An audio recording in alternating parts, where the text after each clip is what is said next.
بسم اللہ الرحمن الرحیم۔ السلام علیکم ورحمۃ اللہ وبرکاتہ۔ آج کا وظیفہ 9 مسائل کا حل 9 دنوں میں۔ شیخ الوظائف کا بتایا ہوا عمل: ایک بار سورہ والضحیٰ بسم اللہ کے ساتھ، اول و آخر 3 بار درود شریف۔ سورہ پڑھتے ہوئے سورہ کے ہر کاف پر 9 بار یا کریم 9 بار یا کریم پڑھنا ہے۔ یہ عمل ہر نماز کے بعد 1 بار یا صبح و شام ایک بار کریں۔ اگر فجر سے پہلے کر لیں تو زیادہ فائدہ ہوگا، ورنہ جس وقت کریں جتنا زیادہ کریں گے اتنا زیادہ فائدہ ہوگا۔ عمل کرتے ہوئے مقصد کا تصور کریں۔ 9 مقاصد اکٹھے بھی تصور میں رکھ سکتے ہیں۔ عمل 9 دن کرنا ہے۔ اگر مقصد کا حصول نہ ہو تو پھر دوبارہ 9 دن کا عمل شروع کرنا ہے۔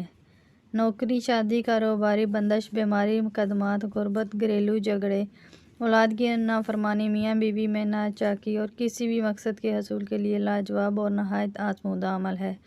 اس عمل کو خود بھی لازمی کریں اور صدقہ جاریہ کی نیت سے دوسروں کے ساتھ بھی شیئر کریں۔ اگر ویڈیو اچھی لگی ہے تو اسے لائک کریں اور چینل کو سبسکرائب کریں۔ جزاک اللہ۔ السلام علیکم ورحمۃ اللہ وبرکاتہ۔